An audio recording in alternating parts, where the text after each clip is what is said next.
Bom dia, irmãos. Sejam todos bem-vindos para mais um culto de adoração ao Senhor com a Igreja Batista em Dom Pedro. Hoje o pastor Anderson Bruno Larran estará dando continuidade ao tema que estamos estudando neste mês de janeiro, que é a teologia bíblica. No domingo passado ele fez uma introdução apresentando-nos a teologia bíblica e a grande história da Bíblia. E hoje ele estará aprofundando este tema, mostrando-nos a importância da teologia bíblica para a igreja local. Como nós estamos impossibilitados de nos reunir presencialmente, eu quero encorajar vocês a estarem usando as ferramentas das redes sociais para, com uma atitude inteligente e com sabedoria, estarmos nos encorajando e nos estimulando ao amor e às boas obras. Procurem, assim, aproveitar os estudos, procurem rever as mensagens que estão sendo postadas e, intencionalmente, procurem aplicar aquilo que estamos aprendendo das Escrituras. No próximo domingo, o irmão Israel Fonseca estará abordando sobre a importância da teologia bíblica para o discipulado.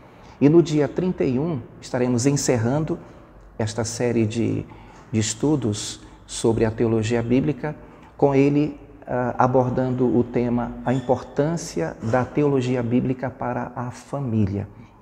O objetivo principal destes estudos é levar a igreja a entender a importância da teologia, do estudo da teologia que a própria Bíblia nos proporciona e assim trazer saúde tanto para a igreja quanto para nós como indivíduos. Eu gostaria agora de convidá-los para a leitura de um texto que se encontra no livro de Salmos. Nós vamos ler o Salmo 19, versículos 7 a 14, que diz: A lei do Senhor é perfeita e refrigera a alma. O testemunho do Senhor é fiel e dá sabedoria aos simples. Os preceitos do Senhor são retos e alegram o coração. O mandamento do Senhor é puro e ilumina os olhos.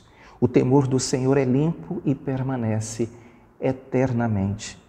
Os juízos do Senhor são verdadeiros e justos juntamente, mais desejáveis são do que o ouro, sim, do que muito ouro fino, e mais doces do que o mel e o licor dos favos.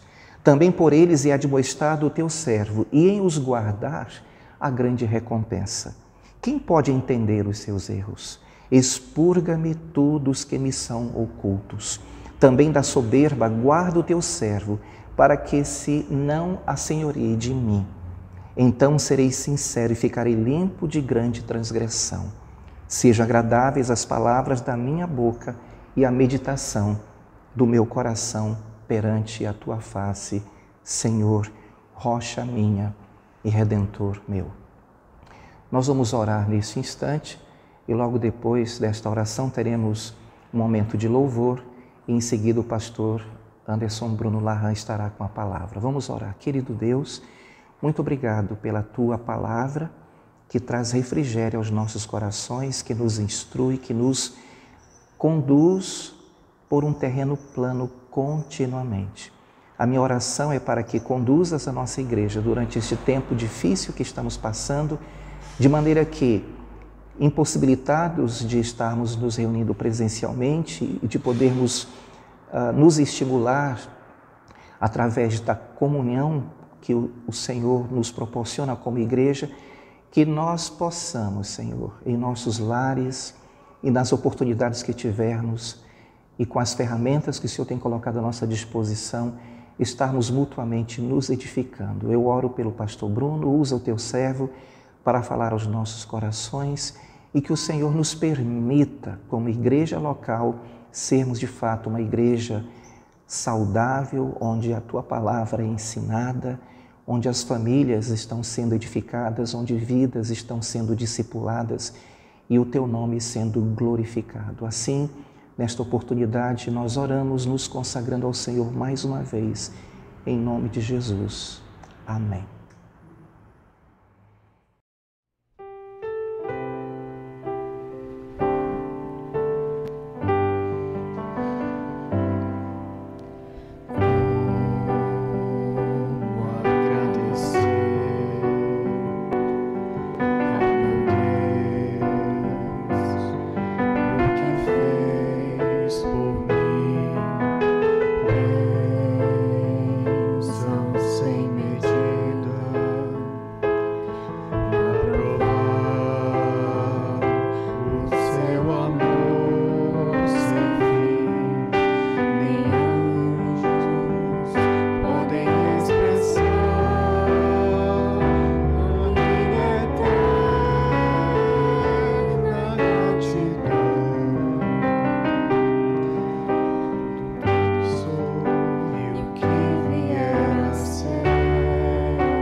pelas bênçãos sem fim. Quero viver pra ti, sua vontade cumprir.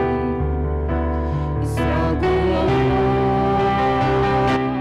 ganhar, quero entregar ao meu Salvador, com seu sangue salvou-me, seu poder transformou-me. A Deus seja a glória pelas bênçãos sem fim. Quero viver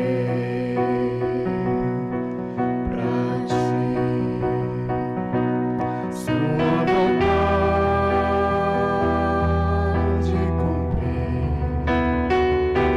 Se algum louvor ganhar,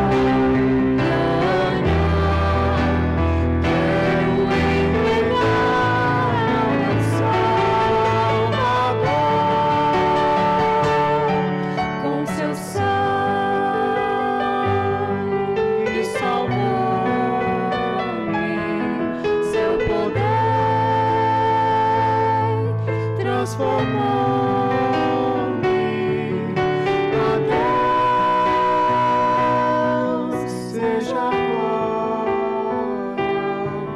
pelas bênçãos sem fim.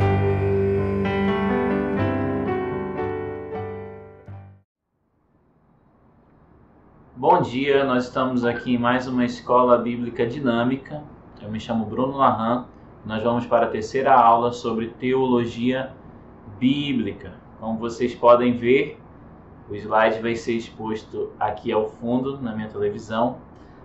Existem uma enormidade de desafios na hora de gravar uma aula como essa, mas eu creio que vocês vão conseguir acompanhar. Na aula passada, eu falei um pouquinho sobre o processo de interpretação bíblica, onde a teologia bíblica se encontra nesse processo. Eu falei da importância de se conhecer a história da Bíblia como um todo, como um documento único. Falei então de um Deus que se revela como o Rei, como o Senhor de tudo, Senhor de todos, aquele que tem o controle, o domínio e que decide de fato o rumo da história da humanidade, o contrário do que a própria humanidade acredita. E mostrei como é essencial que nós aceitemos, abracemos a realidade de que todos nós somos teólogos e que nós devemos, como teólogos, produzir boa teologia. E essa boa teologia é resultado de um conhecimento bíblico adequado. É conhecendo a unidade da Bíblia, a história maior, as histórias secundárias, todas elas estão unidas, entrelaçadas com o propósito único de apresentar o Senhor Deus do universo como Rei soberano sobre tudo e sobre todos, discorrendo sobre o seu plano, o seu propósito para o seu povo, o seu propósito para a humanidade, falando da origem e da consumação de tudo. Bem, a grande história da Bíblia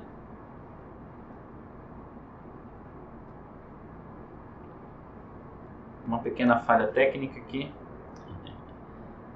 Agora sim. A grande história da Bíblia revela Deus como Rei sobre tudo e sobre todos. Em Gênesis 1:1, nós vemos, no princípio Deus criou os céus e a terra. Se nada existia e Deus então trouxe tudo à existência, obviamente tudo que existe deve se submeter a um único regente, que é Ele. No princípio Deus criou os céus e a terra. Ele é o Criador. Ele conhece todas as coisas, Ele tem um plano, um propósito para tudo que existe, para a nossa vida e para tudo que existe em torno da nossa existência. Em Apocalipse 22:13, eu sou o Alfa e o Ômega, o primeiro e o último, o princípio e o fim. De Gênesis a Apocalipse, Deus se revela como o Rei, como o Senhor de todas as coisas. Veja o que o salmista disse no Salmo 103:19. O Senhor estabeleceu o seu trono nos céus, e o seu reino domina sobre tudo. Espero que com a aula passada não haja dúvidas para você quanto à realidade de que Deus é o Rei soberano sobre toda a terra, sobre toda a criação, que Ele é o Rei da sua vida, a nossa vida é o Rei da humanidade, que tudo está no controle do Senhor. Vamos então para a história bíblica. O Rei, no princípio, cria todas as coisas e ele estabelece uma aliança. Nós vemos então um padrão aqui na criação, onde nós vemos o Rei, nós vemos o seu reino, um lugar físico, e até então não temos os súditos. Deus então vai e cria o homem à sua imagem. A imagem de Deus o criou, homem e mulher os criou. Obviamente, diferente de toda a criação, o homem carrega em si a imagem de Deus, com o intuito então, Deus tinha o intuito então de fazê-lo um administrador, um mordomo desse mundo criado. Mas ao mesmo tempo que ele tinha esse privilégio, que ele tinha essa, vamos colocar aqui entre aspas, essa autoridade compartilhada, entre aspas não, de fato, uma autoridade compartilhada pelo Senhor, ele era súdito, ele deveria prestar contas a Deus. Então nós vamos voltar aqui, temos o rei, nós temos o lugar do rei, o seu reino, e nós temos os seus súditos representados então pelo primeiro casal, Adão e Eva. Deus vem e estabelece uma aliança. Olha o que diz Gênesis 1:28. Deus os abençoou e lhes disse: sejam férteis, multipliquem-se, encham e subjuguem a terra, dominem sobre os peixes do mar, sobre as aves do céu, sobre todos os animais que se movem pela terra. Nós temos aqui o que os teólogos vão chamar de uma aliança adâmica. Uma aliança estabelecida, iniciada por Deus. O que é então aliança? Aliança é um compromisso solene, garantindo promessas e obrigações assumidas por uma ou ambas as partes pactuantes, selado com um juramento. A aliança adâmica, ou pacto adâmico, ele não tem os mesmos elementos que a gente percebe no pacto abraâmico. No entanto, não deixa de ser um pacto de conformidade com o conceito do que vem a ser um pacto, do que vem a ser uma aliança. Agora veja bem, essa aliança não era uma aliança, embora existam deveres e responsabilidades por parte do rei, e existam deveres e responsabilidades por parte dos súditos, ela não é uma aliança entre pares. Não é uma aliança entre seres iguais, entre seres semelhantes. É uma aliança entre o Criador, que é o Rei sobre todas as coisas, e a criatura, que deve então se comportar como súdito. Ele seria mais para um pacto de suzeranato, onde Deus é o suzerano, e então a criação, o homem e a mulher são seus vassalos. Veja bem, eu vou tentar mostrar aqui. Existem responsabilidades do rei para com os súditos? Existe. Uma dessas responsabilidades do rei para com seus súditos é a disciplina. É a sanção quando esse súdito não cumpre os seus deveres para com o rei. Mas não existe uma sanção dos súditos para o rei. Não. Deus é o Criador, Deus é o Rei, Deus é o Senhor, Ele é quem está acima nessa aliança, e nós temos então deveres e responsabilidades e também ordens a serem obedecidas. Ao longo da grande história da Bíblia se percebe que as alianças são estabelecidas como meio de estabelecimento e expansão do reino e do governo de Deus. Veja bem, então, o rei amaldiçoa. Por que o rei amaldiçoa? Porque ele dá a ordem para o primeiro casal. Ele diz, vocês devem administrar esse mundo, vocês devem dominar sobre esse mundo, vocês devem dominar sobre os animais, sobre as ervas e sobre tudo que existe nele, administrar tudo isso para a minha glória, ser um representante perfeito, aquele que carrega a minha imagem, e apenas uma coisa vocês não podem fazer. O que eles não poderiam fazer? E o Senhor Deus ordenou ao homem: coma livremente de qualquer árvore do jardim, mas não coma da árvore do conhecimento do bem e do mal, porque no dia em que dela comer, certamente morrerá. Entre tudo que o homem poderia fazer, ele só não poderia fazer uma única coisa. Ele não poderia comer da árvore do conhecimento do bem e do mal. Por quê? Porque haveria uma sanção, haveria uma punição. E essa punição seria a maldição da morte, a maldição da separação. Então veja bem, temos um rei, temos o seu reino, temos os seus súditos e temos critérios sobre os quais, critérios que regem então o estilo de vida daquele primeiro casal, daqueles primeiros seres humanos. Então, o rei amaldiçoa. Seduzida pela serpente, Eva abandona a palavra do Senhor, Eva dá crédito, então, às palavras sedutoras da serpente e come da árvore, e o seu marido come com ela. Existe uma série de detalhes, eu esqueci de falar isso no início do vídeo, mas nós vamos fazer apenas um sobrevoo para a gente ter uma ideia da grande história da Bíblia.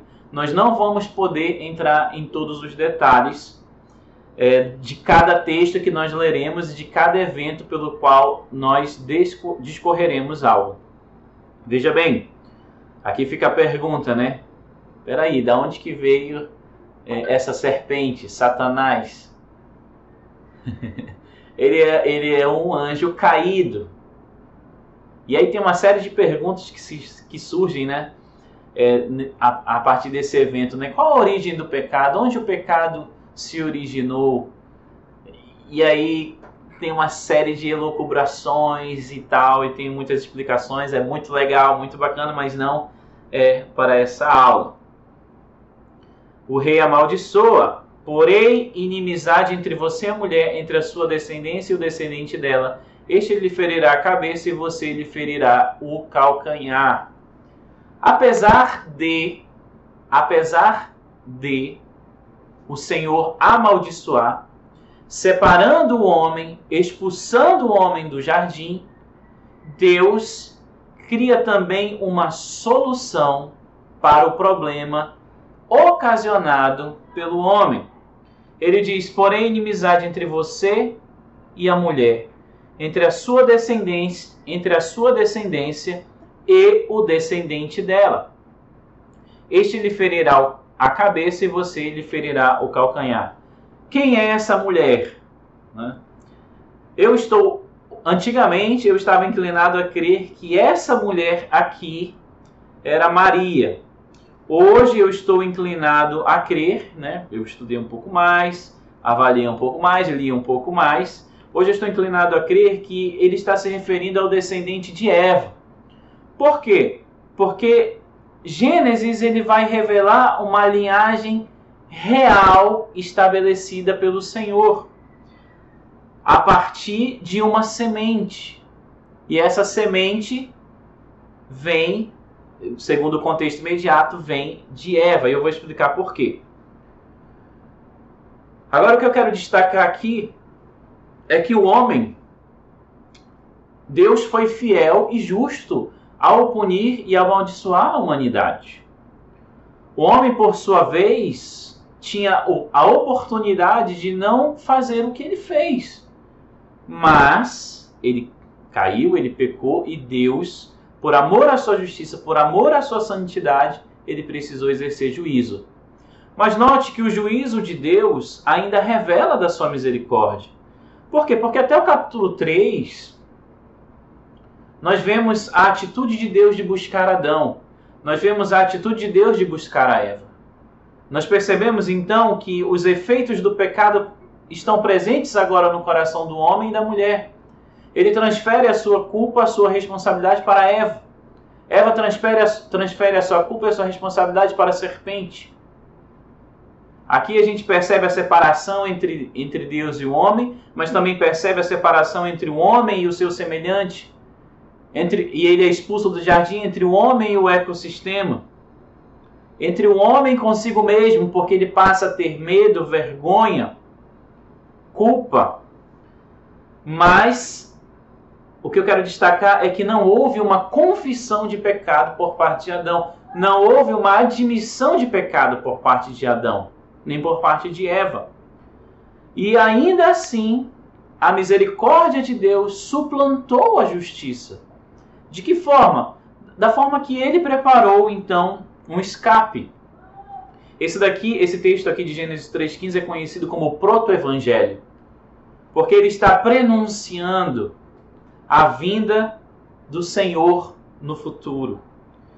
Ele que vai resolver esse problema de separação. Mas é interessante notar que não houve uma confissão formal por parte de Adão e Eva, e ainda assim Deus exerceu misericórdia, ainda que exercesse juízo, a sua misericórdia é revelada e manifesta nessa ação. O rei julga, por isso o Senhor Deus mandou embora do jardim do Éden para cultivar o solo do qual fora tirado. Veja bem, esse foi o dia mais dramático, um dos dias mais dramáticos da história da humanidade. O homem gozava de uma relação perfeita com Deus, ele estava no lugar de Deus, um lugar perfeito, o seu reino. Ele era então súdito, mordomo, ele deveria administrar esse reino para a glória do rei. Mas agora ele está desamparado, sozinho, separado de Deus, sob os efeitos do pecado. O homem e a mulher perceberam que estavam nus, então se cobriram. E esse ato de um homem e da mulher se cobrir revela a tentativa humana de cobrir os seus pecados, de cobrir a sua vulnerabilidade, de cobrir as suas imperfeições. Quando, na verdade, tudo está patente aos olhos de Deus. E eles coseram, então, folhas. Mais uma vez, a misericórdia de Deus é revelada. Ele prepara uma roupa com pele de animal, uma roupa muito mais firme, muito mais duradoura do que a que o próprio humano, o próprio Adão e Eva fizeram para si, que em algum momento secaria e seriam desfeitos e eles precisariam fazer com certa frequência isso. Até as iniciativas humanas depois do pecado, a partir desse exemplo que eu estou dando, são nitidamente incapazes de solucionar o seu problema consigo mesmo, com seu semelhante e especialmente diante de Deus. Esse homem, sob os efeitos do pecado, né, Adão e Eva, eles eram filhos e filhas. E desses filhos e filhas, a Bíblia relata o Caim e Abel como os dois primeiros. Abel, né, achou graça diante do Senhor. Caim estava ali lutando contra o pecado, apesar de receber a advertência do Senhor, orientação do Senhor. Ele se deixa dominar pelo ódio, pela inveja, pela cobiça, pelo egoísmo. Então, nós temos ali o primeiro homicídio relatado pelas Escrituras. Um irmão assassinando o próprio irmão. Caim é julgado, sai errante pela terra. Nós percebemos aí que existe um lapso de tempo, não vamos poder entrar nesses detalhes, mas ele vai andando e você percebe que já existem povos, já existem nações. Então a gente não tem ideia do tempo real dos acontecimentos, mas a gente sabe que existe um lapso de tempo que indica que houve aí um bom período de tempo até esses eventos, na ordem dos acontecimentos, existe um intervalo de tempo entre um e outro significativo. O rei julga. O Senhor viu a perversidade do homem, que a perversidade do homem tinha aumentado na terra, e que toda a inclinação dos seus pensamentos, do seu coração, era sempre somente para o mal. Você percebe então que existe aqui a presença do pecado operando na humanidade. E o Senhor não é estático. Ele não é indiferente ao pecado da humanidade. Ele não está indiferente, ele não é neutro em relação ao pecado daqueles que deveriam estar vivendo como seus súditos, mas agora vivem em função de si mesmos. Então Deus julga, em Gênesis 6, a terra. Aí entram os detalhes, né? Um dilúvio global, um dilúvio local. Não vamos entrar nesses detalhes, mas é interessante. O rei julga, e tem até o detalhe, né, dos filhos dos homens e tal. Quem eram esses filhos dos homens? Tem uma série de especulações em relação a isso. Independente de quem eram ou não, eu estou inclinado a crer que na verdade se tratavam de homens, mas se não fossem homens, o texto de Gênesis 6 revela que nada subsistiu ao juízo do Senhor. Apenas aqueles a quem ele quis guardar. No caso, Noé. Em meio a toda aquela corrupção moral generalizada, global, Noé achou graça aos olhos do Senhor. E Deus então separa Noé, ele cria a arca, Deus anuncia o dilúvio. A arca então é uma representação da salvação de Deus, da eleição de Deus, e também do juízo e do julgamento de Deus sobre o pecado. Aí Deus estabelece uma aliança com Noé, o dilúvio passa, Deus estabelece uma aliança com Noé, uma aliança noética, onde ele promete que nunca mais destruirá o mundo através de um dilúvio. Aí começa-se um novo núcleo, uma nova realidade. A presença do pecado já é percebida nos filhos de Noé. Especialmente quando Noé se embriaga e dois dos seus filhos zombam dele. Ao invés de proteger e preservar o pai, eles zombam, enquanto um cobre a nudez do pai. Você percebe então a semente, né, a linhagem do pecado atuando na humanidade. Mesmo Deus, vamos dizer assim, usando uma linguagem vulgar, né, Deus zerou, né, e reiniciou todas as coisas a partir de Noé. No entanto, a presença do pecado foi real. Aí você avança para Gênesis 11. Uma vez mais o pecado da humanidade aflora. Ao invés de adorarem a Deus, eles querem se comparar a Deus e eles criam a Torre de Babel. Deus então exerce juízo sobre aqueles homens, confunde as suas línguas, os seus idiomas e os espalha sobre a face da terra. Eu lembro do meu curso de letras, da formação que eu recebi, né, do curso de linguística, e a gente estudando a origem dos idiomas, né? E é interessante porque existe muita neblina, não tem como ser preciso, mas geralmente se acredita que houve um único tronco linguístico de onde, né, surgiram todos os outros idiomas. Então Deus, depois de exercer seu juízo sobre a humanidade, confundindo as línguas e espalhando sobre a face da terra, frustrando os planos daquele grupo, Deus escolhe um homem em Ur dos Caldeus. O seu nome é Abraão. Abrão na ocasião. E Deus não vê nada de especial em Abraão. No entanto, ele achou graça diante do Senhor. Paulo vai trabalhar essa ideia. Por quê?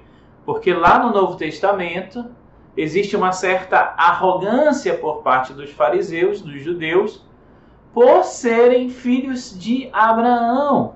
E Paulo, lá em Romanos, salvo erros, enganos ou omissões, capítulo 9, vai explicar que não havia nada de especial em Abraão. Ele era um pecador como qualquer outro, ele estava inserido em uma comunidade pagã. Mas Deus chama Abraão e estabelece uma aliança com ele. Deus, o rei, abençoa.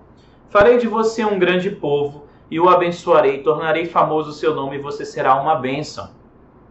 Abençoarei os que o abençoarem e amaldiçoarei os que o amaldiçoarem, e por meio de você todos os povos da terra serão abençoados. Deus estabelece uma aliança com Abraão, lhe promete uma dinastia.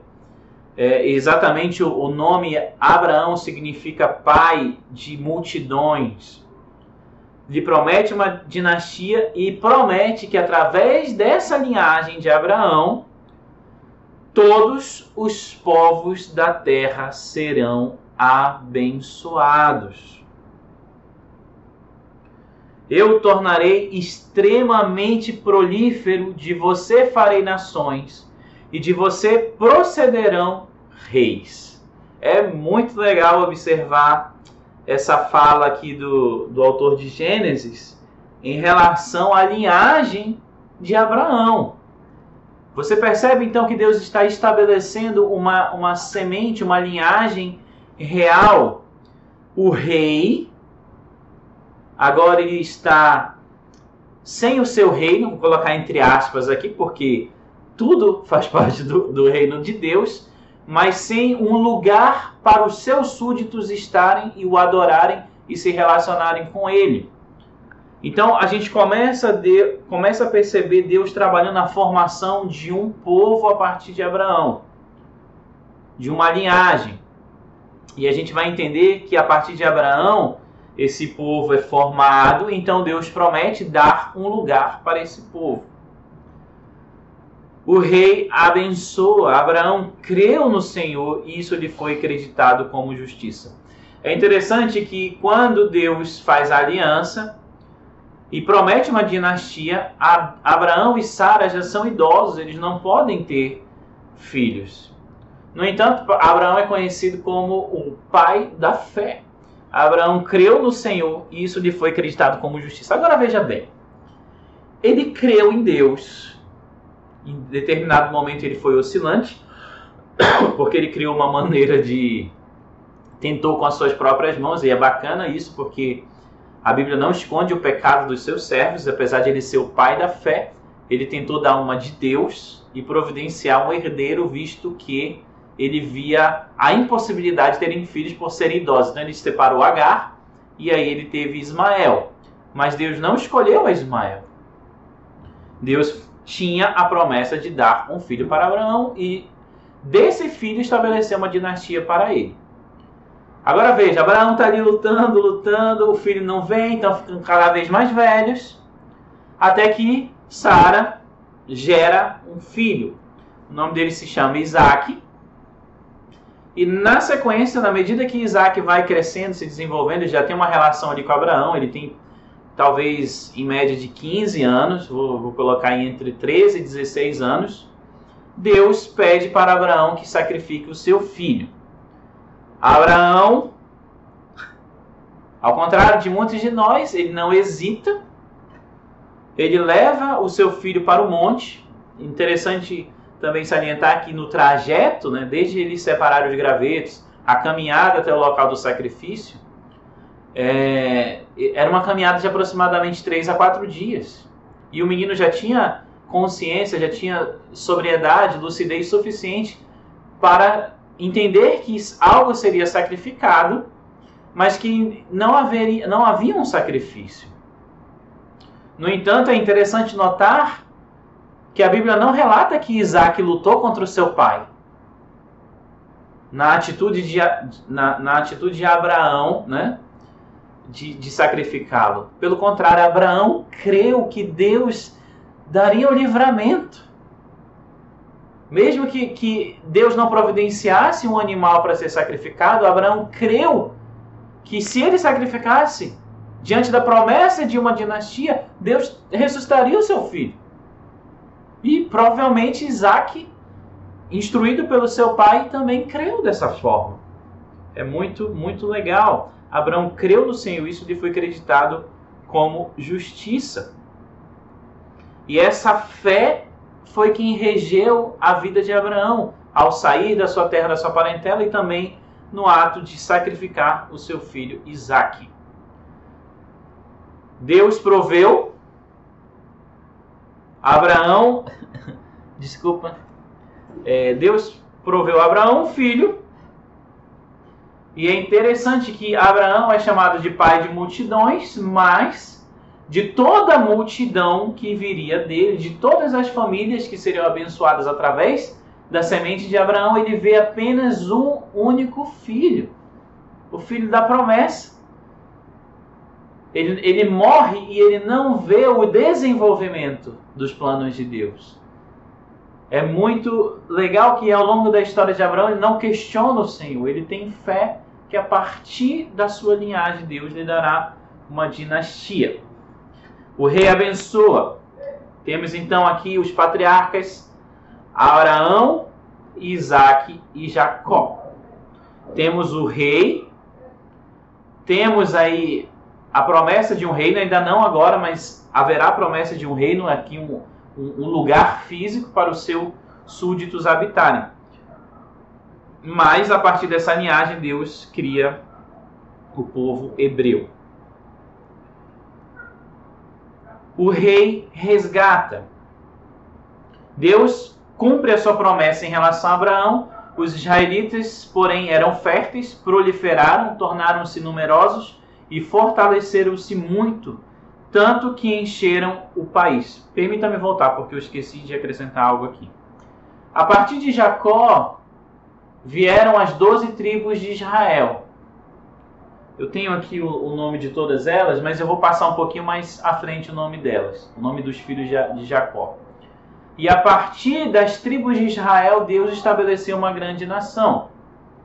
José, no final do livro de Gênesis, é o redentor do povo hebreu, porque o povo estava passando por grande miséria, grande fome. José também passou por maus bocados, mas Deus o engrandeceu e estabeleceu e o colocou em um cargo no Egito, um cargo de altíssima confiança. Ele se tornou governador através da sua posição, do seu cargo.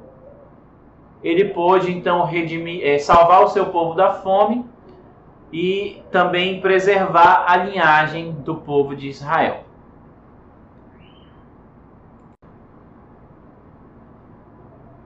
Eu dei um pause rápido porque eu tinha ouvido um ruído aí fora. O rei abençoou, uma linhagem real estava sendo estabelecida a partir de Abraão, Isaque e Jacó e das 12 tribos, aqueles que viriam a constituir as 12 tribos de Israel. Bem. Esse povo cresce debaixo do governo de José, dentro do Egito, se tornam extremamente numerosos. José morre, surge um novo governante, um novo faraó, que não tinha ligações com José. Começa então a agir em relação ao número crescente do povo hebreu e se sente ameaçado, então resolve fazer deles escravos. Depois que eles são estabelecidos como escravos, trabalhos forçados, extremos abusos por parte dos egípcios. Então, eu tive que dar um pause novamente, mas retomando aqui, o rei resgata. Ouviu Deus o lamento deles e lembrou-se da aliança que fizera com Abraão, Isaque e Jacó. Perceba então que a aliança abraâmica é trazida nesse momento. Deus permanece fiel à sua aliança. Ele lembra então do que havia prometido a Abraão, que faria dele uma grande nação, Abraão, Isaque e Jacó. E ele não permitiria que o povo fosse exterminado, extinto pelas mãos de Faraó, pelas mãos dos egípcios. Deus ouve então o clamor e estabelece um resgatador. O rei resgata Moisés. Você conhece a história de Moisés, seu nascimento, a sua criação, até o momento que ele então é atraído à sarça ardente. Deus se revela a ele, creio que Êxodo 3, e então o estabelece como aquele que seria o instrumento de Deus para o resgate do povo hebreu do poder do senhorio de Faraó. Você conhece, a gente vai ter que saltar, não vamos poder entrar em detalhes, mas Deus usa então Moisés, atua então poderosamente contra Faraó, abre o Mar Vermelho, faz com que o povo atravesse o Mar Vermelho e então mata, e aqui eu vou usar aqui, exerce juízo, o melhor termo. Deus exerce juízo sobre o povo pagão do Egito e livra o seu povo.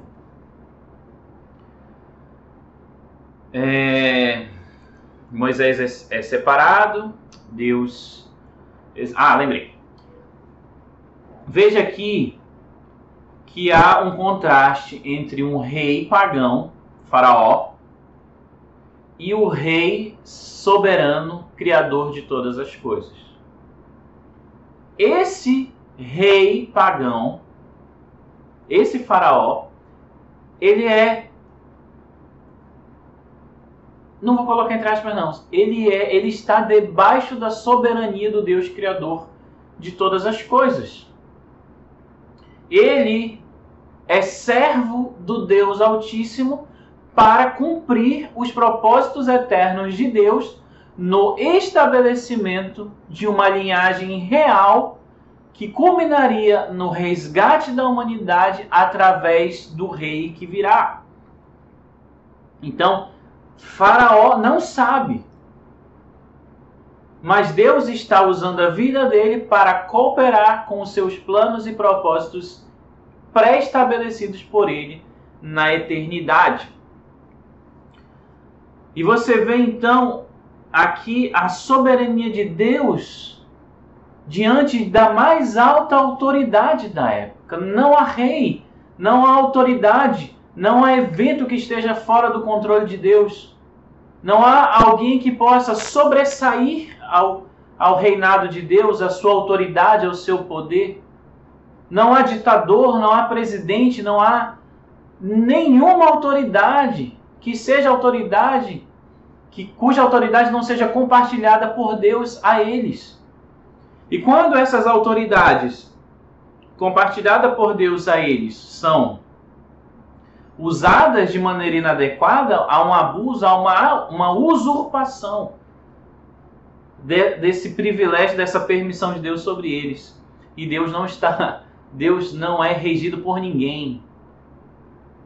E a humanidade não tem poder para determinar nada, controlar nada, impedir nada. Não, o Senhor reina. E ele mostrou o seu poder sobre Faraó através das pragas do Egito. E livrou o povo através de Moisés. Vamos voar um pouquinho, vamos correr um pouco mais. O rei resgata. Quem entre os deuses é semelhante a ti? Essa foi a canção de Moisés do povo. Quem entre os deuses é semelhante a ti, Senhor? Quem é semelhante a ti, majestoso em santidade, terrível em feitos gloriosos, autor de maravilhas? O Senhor reinará eternamente. O rei então ordena, passado então o Mar Vermelho, Deus se revela no Monte Sinai. Moisés sobe ao monte, recebe a revelação de Deus, recebe as tábuas da lei de Deus, recebe então todo o estatuto, por assim dizer, o estatuto dessa aliança que foi estabelecida com Abraão. Deus é o rei, mas ele tem súditos que devem viver de acordo com o seu chamamento, de acordo com a sua vocação, de acordo com a sua posição diante de Deus.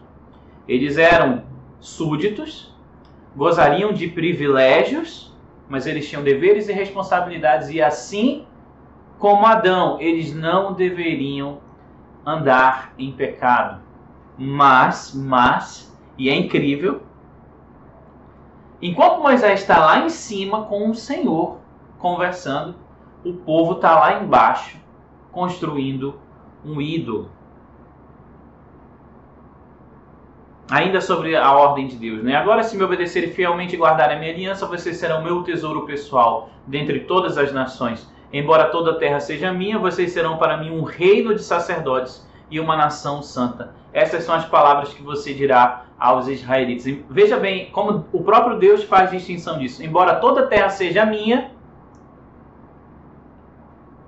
vocês serão para mim um reino. Deus está estabelecendo então o seu reino através, uma linhagem real, e o seu reino através do povo de Israel. Isso era o que Moisés deveria dizer aos israelitas.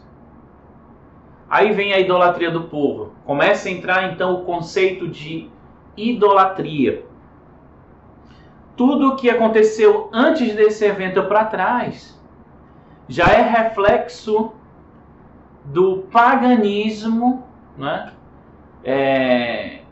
Na vida do povo hebreu. Por exemplo, um homem se separa de Deus. Ele tem então filhos e filhas. Esses filhos e filhas, alguns talvez sigam a tradição oral de Adão e Eva, como Sete. Mas outros filhos e filhas sejam como Caim. E a partir das genealogias, das gerações seguintes, vão enchendo a terra, vão povoando a terra a partir de uma tradição caída.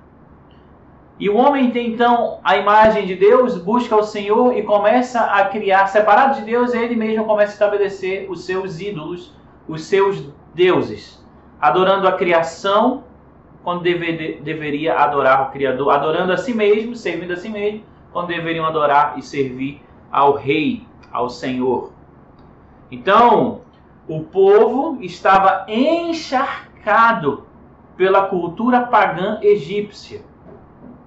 E como Moisés se demorou muito no monte, o povo resolveu, de maneira insana, né, criar um ídolo. É interessante quando a gente vai lendo a Bíblia toda, capa a capa. Essa foi a minha experiência. Essa é a experiência de muitas pessoas.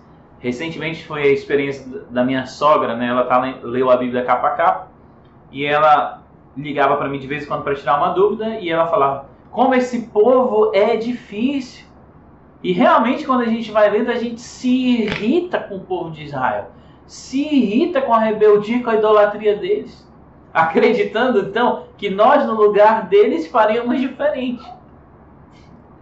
Definitivamente não faríamos. Nós somos caídos, tão caídos quanto eles eram. Se não fosse a graça de Deus para fortalecer Moisés e todos os patriarcas, só pela graça de Deus alguém poderia de fato agradar ao Senhor. O rei então pega esse povo e começa a peregrinar pelo deserto. Deus ele lembra da aliança para resgatar, mas ele também exerce o juízo que a aliança requer que ele exerça sobre o povo. Ele queria exterminar o povo, Moisés intercede e Deus então começa a peregrinar pelo povo e leva à morte toda uma geração que não entraria na terra prometida. E eles ficam peregrinando E ainda nessa peregrinação, Deus revela o seu poder, habita no meio do seu povo, no meio do tabernáculo. À noite tinha a coluna de fogo, de dia a nuvem de fumaça, sinalizando a presença de Deus no meio do seu povo. Sandália não envelheceu, roupa não envelheceu, não passaram fome, mas são vários os episódios de rebeldia, de descontentamento, de ingratidão, de murmuração que acendeu a ira do Senhor. Se você observar em Números, há um episódio onde a ira do Senhor se acende e Deus lança fogo sobre o acampamento e julga o seu povo, eliminando boa parte deles. De tão grande que era a dureza do povo hebreu. Eles estavam saindo do Egito e no deserto Deus estava tirando o Egito do seu coração. Mas o coração deles permaneceu no mundo. O rei ordena: pois sei que depois da minha morte vocês com certeza se corromperão e se afastarão do caminho que lhes ordenei. Nos dias futuros a desgraça cairá sobre vocês, porque vocês farão que o Senhor reprova e o provocarão a ira por aquilo que as mãos de vocês terão feito.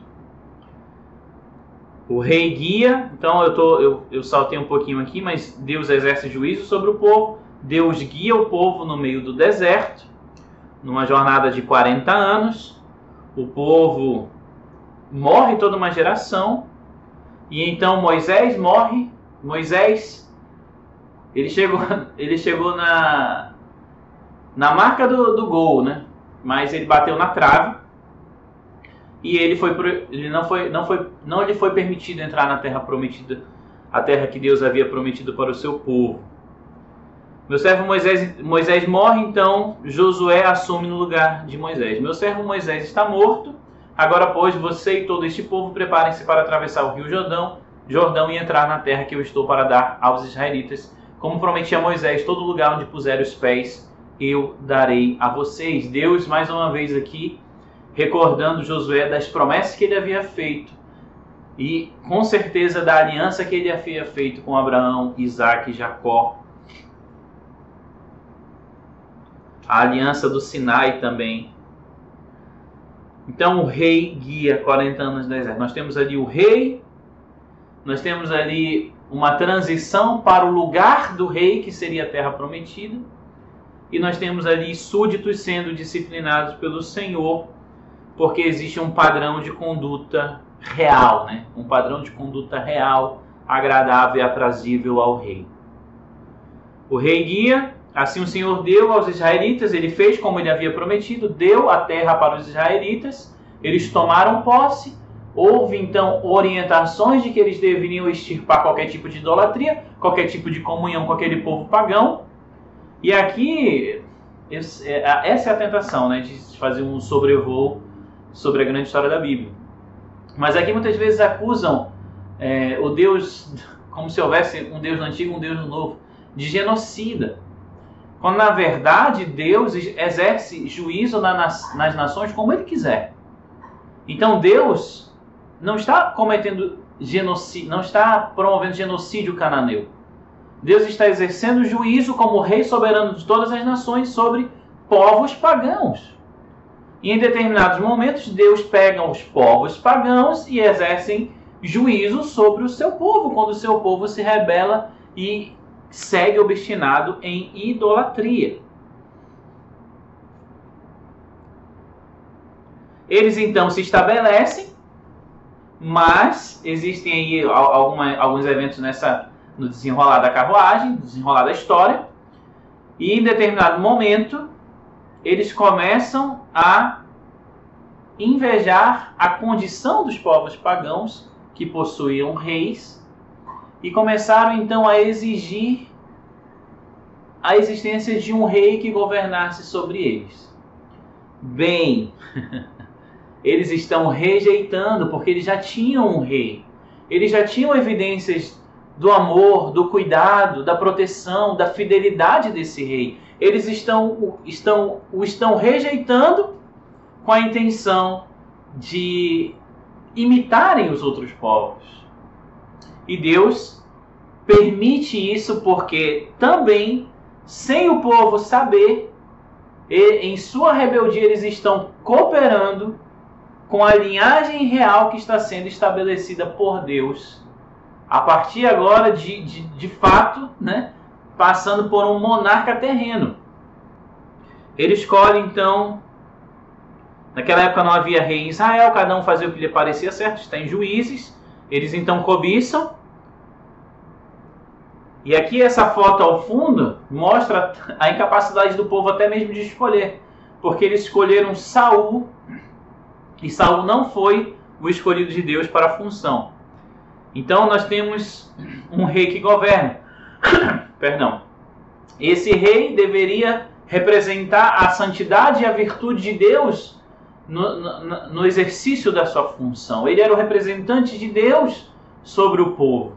Nós temos o rei, nós temos então os súditos, agora como representante, como o rei, e nós temos um local onde esse povo poderia servir e adorar a Deus, de tal forma que Israel se tornasse sacerdote, uma nação que atraísse as outras nações para o reinado do Deus Todo-Poderoso, Criador dos céus e da terra. O rei então escolhido é Davi. Davi tem o desejo de construir uma casa para Deus, mas Deus não permite que ele construa. Quem de fato vai construir essa casa é Salomão.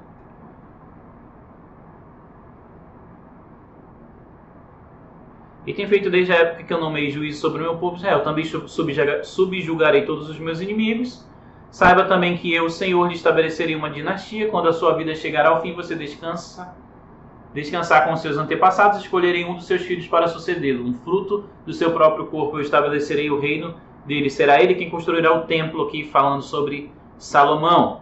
Salomão, então, o rei mais sábio do mundo, acumulou riquezas, e ao invés de levar o povo, então, para uma vida coerente com a vida que o rei exigia, uma vida que refletia a santidade, sejam santos porque eu sou santo, está lá em Levítico.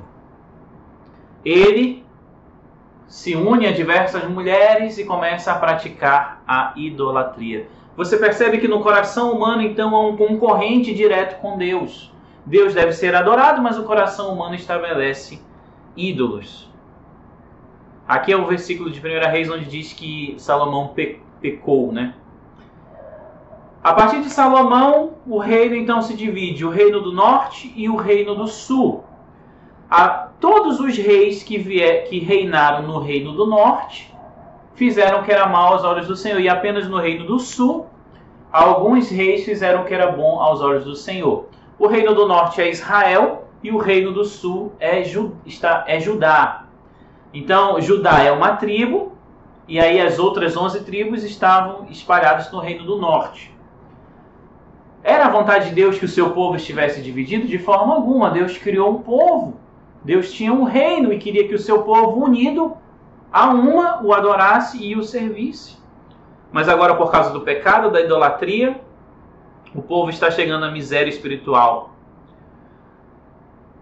Até o ponto de Deus mandar os profetas alertar sobre juízo iminente, chamar o povo ao arrependimento, chamar o povo a uma mudança de coração.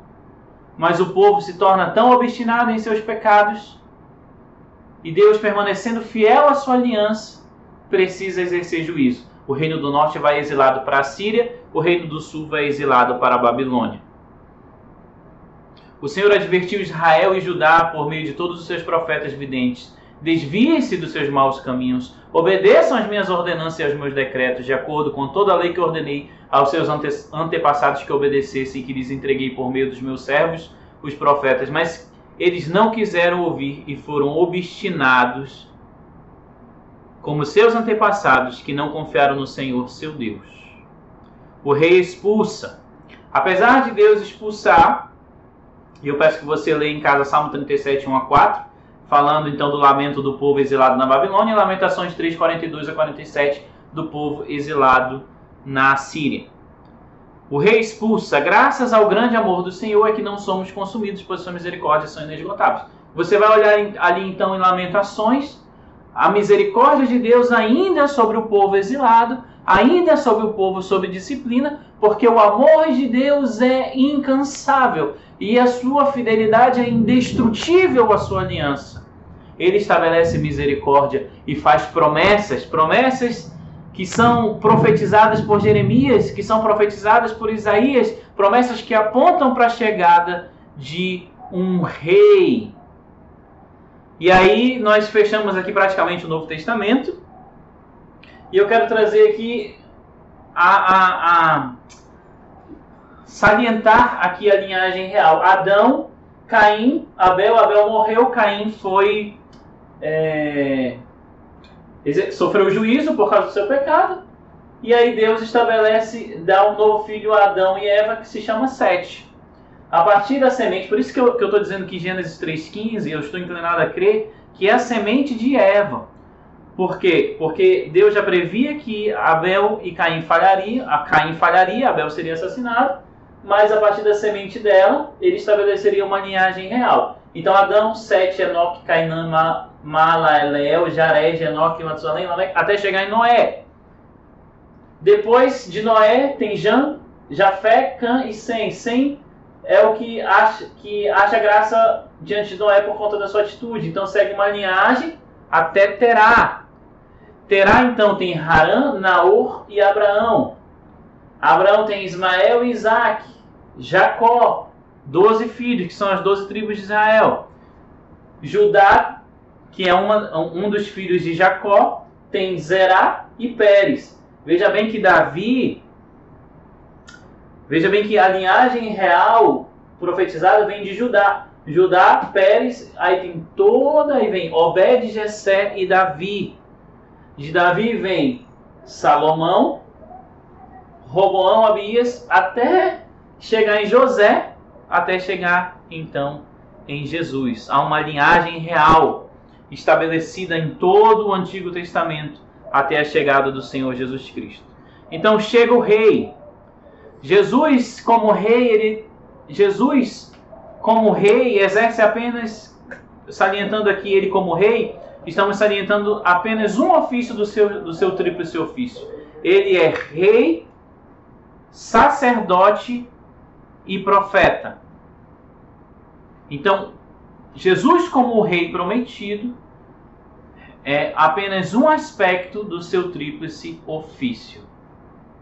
Chega o rei, tudo isso aconteceu para que se cumprisse o que o Senhor dissera pelo profeta. A virgem ficará grávida e dará à luz a um filho, e lhe chamarão Emanuel, que significa Deus conosco.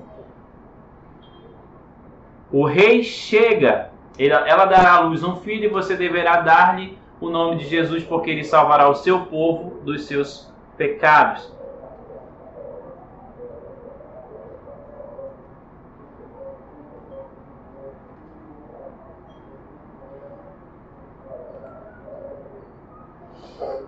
Perdão.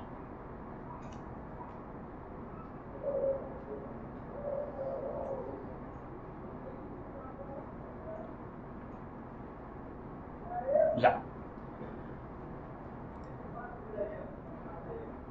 O rei chega. E esse rei chega agora, então, para resolver o problema de uma outra linhagem, a semente do pecado, que rege o coração da humanidade. A condição da humanidade então, é uma condição pecaminosa. Então o problema da humanidade é um problema de coração. Por isso que aqui o texto diz, ela dará à luz um filho, e você deverá dar-lhe o nome de Jesus, porque ele salvará o seu povo dos seus pecados. Esse rei prometido por Deus, em uma linhagem preservada ao longo dos séculos, que agora nasceu, é o Deus encarnado, que agora, diferente de todos aqueles que passaram, ele poderia de fato resolver o problema real e resolver definitivamente o problema da humanidade, o problema com os pecados. Esse rei chega, diferente de Adão, Israel, Jesus viveu sempre para agradar a Deus. A infância de Jesus não temos muitos detalhes, mas ele crescia em estatura, graça. Ele crescia, na medida que ele crescia fisicamente, como qualquer criança, ele também crescia no conhecimento de Deus, no serviço a Deus, em sua adoração pessoal a Deus. Adão falhou, Israel falhou, mas agora o rei está na terra e ele não falhará. Esse rei, Jesus, então, é tentado por Satanás no deserto. Mas ele é um homem perfeito. Ao contrário de Adão, que foi reprovado. Ao contrário de Israel, que sucumbiu no deserto, que sucumbiu nas suas idolatrias. Mesmo debilitado fisicamente, ele vence a tentação no deserto. Como prova de que agora a humanidade tinha, o povo de Deus tinha um representante perfeito, único, capaz de dar continuidade ao estabelecimento da promessa de Deus de abençoar todas as famílias da terra a partir de Abraão. Agora, através do Senhor Jesus Cristo, isso se torna possível.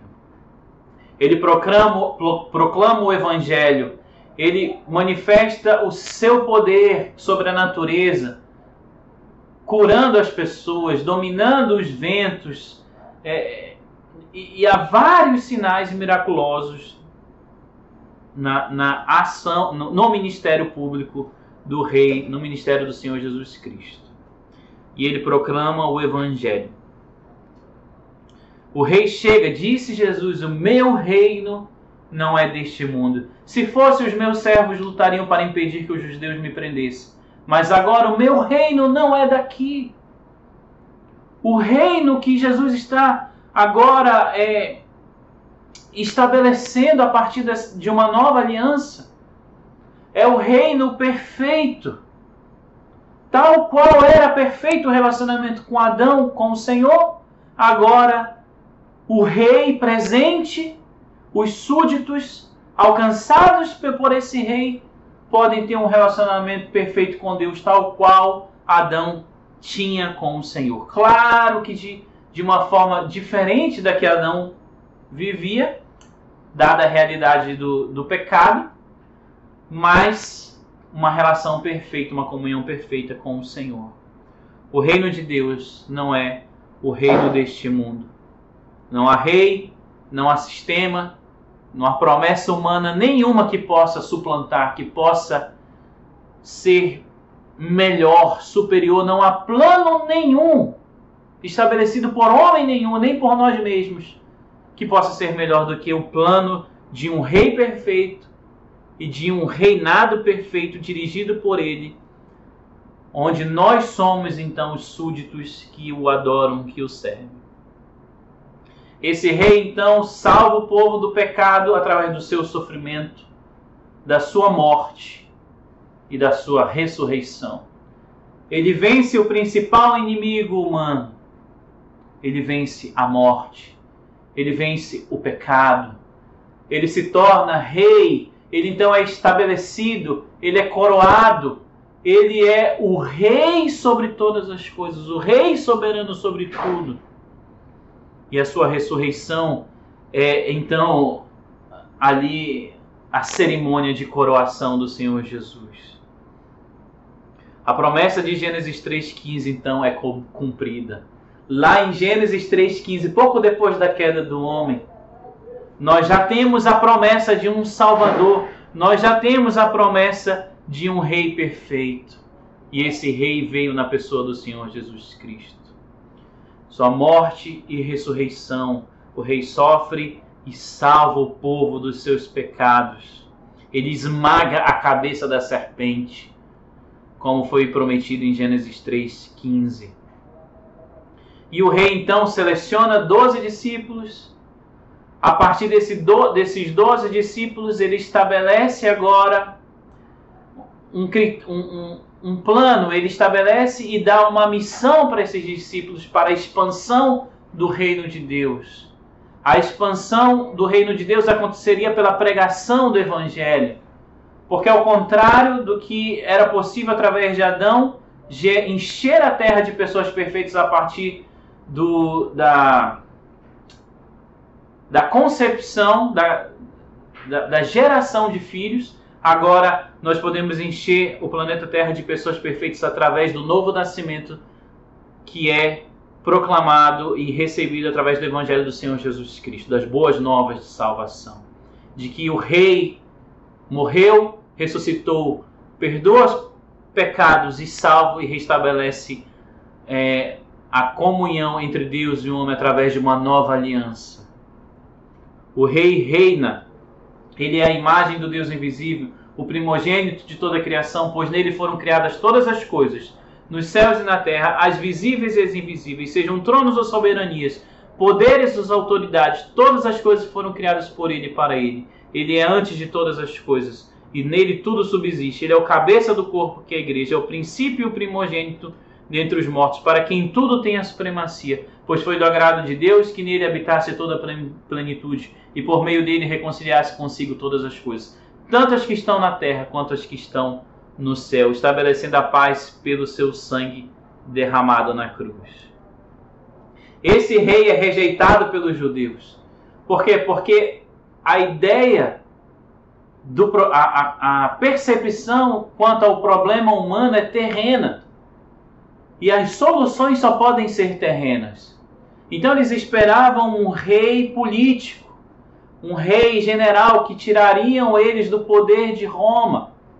Assim como nós, muitas vezes, depositamos toda a nossa confiança nos governos deste mundo, nos governantes deste mundo, mas a nossa esperança está no governante dos governantes, no Rei dos Reis, que é o único que pode reconciliar consigo todas as coisas, que é a chave de equilíbrio para a humanidade, para o coração humano, para o universo.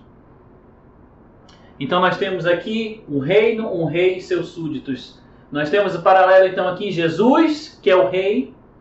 Nós temos os súditos, que são os salvos. E nós temos o reino de Deus presente na terra. Embora não seja um reino físico, nós temos a certeza de que nós vivemos o já e o ainda não. Nós vivemos e desfrutamos do reino de Deus na realidade da igreja hoje. No entanto, nós ainda não estamos no lugar definitivo no qual o rei reinará e nós de maneira perfeita o serviremos e o adoraremos. Isso é a promessa futura, a promessa de que Jesus retornará. Ele é assunto aos céus, o Espírito Santo desce sobre a igreja e então nós estamos vivendo parte dessa história nesse momento, porque estamos aguardando a vinda do grande rei. Nós, enquanto os irmãos do Antigo Testamento olhavam para a promessa futura, nós olhamos para o passado vendo a promessa que eles esperavam cumprida e aguardamos a promessa futura feita pelo Senhor Jesus. E assim como ao longo da grande história da Bíblia ele foi fiel à sua aliança, o Senhor Jesus Cristo permanece fiel e a sua fidelidade é indestrutível, inquebrável, incorruptível. E a promessa de vir resgatar o seu povo é real. Mas ele vem com poder e glória para salvar, recolher os seus, mas para julgar o mundo. E aqueles que ainda não reconhecem o Rei, aqueles que ainda não foram alcançados pelo Evangelho, estão destinados ao inferno.